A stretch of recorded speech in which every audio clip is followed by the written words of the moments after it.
Hi, I'm Kirsten with Full Potential Coaching, and in this video today, I'm going to talk to you about that experience of feeling stuck between a sense of more, of wanting to not only have more or achieve more, but actualize more of who we are in this life, and an accompanying sense of inertia, of defeat. And that leaves us sort of swinging between peaks of excitement and elation when we tap into that desire for something bigger or more in who we are, and valleys of defeat or despair when we find ourselves feeling most typically confused, bored, or lacking in imagination. In other words, lacking in vision, not being able to visualize or see or name what it is we really want. These three states of being, boredom, confusion, and lack of imagination, are the most typical presentations that I encounter in my clients and my students when they feel stuck and they don't know how to move forward. But here's the thing, and this is what I'd like to invite you to consider, that boredom, confusion, and lack of imagination are really just faces of your fear.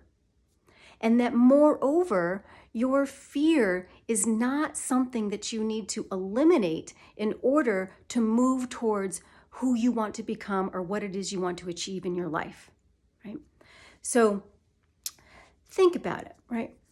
Do you find yourself saying on a regular basis to yourself, to anybody who will listen, I just don't know what it is I really want. I know something needs to change, but I just don't know what I really want. Or, yeah, this doesn't feel exactly right, but I just feel so bored. Nothing interests me. I just feel bored. Or do you find yourself saying, yeah, I know there's just something urging me into a bigger space in my life, into more of who I am, but I just can't see it. I don't know what it is. I hear you. And these are really normal thoughts, and this is a very normal state of being. But the real confusion comes in when we mistake these thoughts for truth. So I want you to ask yourself right now, if any of these thoughts that I have just shared with you, I don't know what I want, I can't see what it is I'm really moving towards, or I just feel bored, if any of these thoughts feel familiar, or any iterations of these thoughts feel familiar to you, resonate with you, I'd like you to locate that thought as it appears in your own mind on a regular basis. So just take a moment to do that. What is it that you find yourself saying over and over again about your own state of being stuck? What is that? What do you say? And then I'd like to ask you, what does it feel like in your body? What does it feel like to say that thought out loud? I'm just so confused. I really don't know what I want. My guess is that it doesn't energize you. It doesn't foster clarity. Instead, it is defeating, it's draining, it's depleting, it's tiring, and it fosters more confusion. We can never move forward. We cannot grow and expand in the absence of fear. These thoughts or these sensations, these states of being, boredom, lack of imagination, and confusion, are in fact your fear.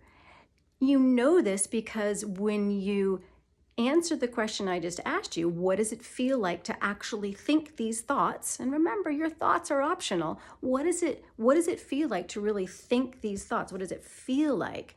And your energy starts to drain and you start to become more muddled and defeated and your confidence starts to just, atrophy. What do we do when we feel that way? Well, we stay right where we are, right? That's how we know that these thoughts are merely various faces of fear. And this is the really good news. You can befriend your fear. Your fear is your ally. Your fear, when you name your desire or when fear is accompanying the quest to become more clear about what it is you really want, that fear is always leading your way. That's pointing you in the direction that you need to go. So we can learn to carry our fear around like a little heavy satchel. We can learn to befriend our fear and actually start to trust it without indulging that fear with all kinds of stories that keep us stuck about our not enoughness, our not rightness, our inability to succeed, right? We can learn to befriend and manage our fear and dispense with the myth that in order to grow and expand into who we really want to be and create that life that we feel really excited about and deep contentment inside of, that we need to, in fact, dispel our fear, get rid of our fear before we take that first step. Because here's the truth. Here's what I absolutely know to be true. That if we wait to eliminate our fear or tame our fear before taking action, we'll never get anywhere. What I also know is that the things we are typically afraid of are exactly the opportunities for our deepest growth. And this is why we're called to expand. It's not because there's an arrival or a destination that is really the promised land. It's because when we step into our deepest desire, which is often something we can feel and sometimes something we can't quite name, but you know that sensation, that pull towards something, that desire.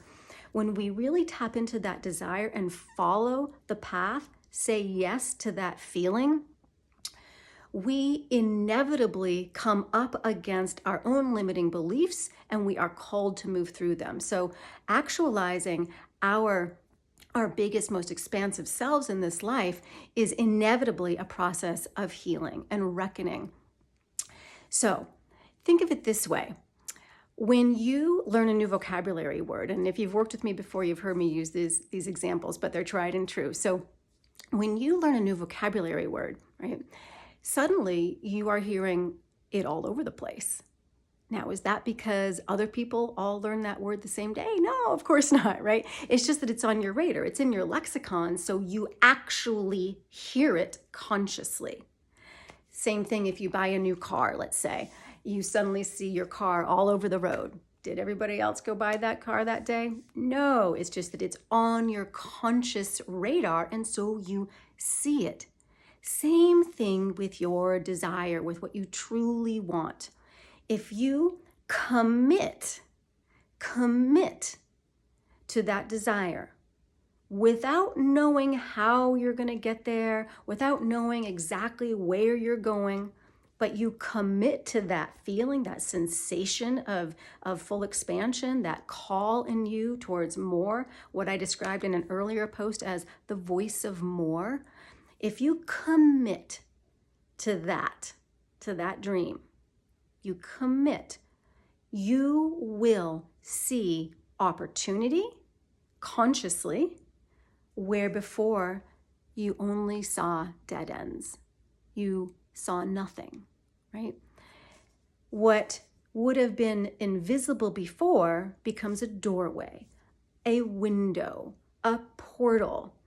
You will start to, and people often describe this as synchronicity in really mystical terms, and I have no problem with that at all, but it's really just very technical. When we give name to and bring into consciousness a commitment, we are creating a new vocabulary word, right? And when we do that, we will see opportunities in the world. We'll be drawn to experiences, people, adventures, meetings, etc., new activities. We'll be drawn to things that are going to facilitate our journey into that expansion, and the how will start to reveal itself to us. We will become revealed to our how. You can never figure out the how of your journey before you have an a priori commitment, a first commitment, and then the how reveals itself. So confusion, boredom, lack of imagination, all guises of fear. And what is it we typically fear most? What I have experienced with my students and with my clients and with myself in my own life, what I typically fear the most is is uncertainty, the unknown, taking a plunge, taking a step into the unknown, and or rejection. And boredom, I think, boredom and confusion, I think, are especially wily guises for the fear of rejection. It's a lot more comfortable to say to ourselves and to other people, yeah, I just don't know, than to actually say, well, I really do know what I want to do. And I'm afraid people are going to think I'm crazy. I'm afraid people are going to think I'm dumb. Afraid people are going to think I'm not whatever, right? We're afraid of judgment. We're afraid of rejection.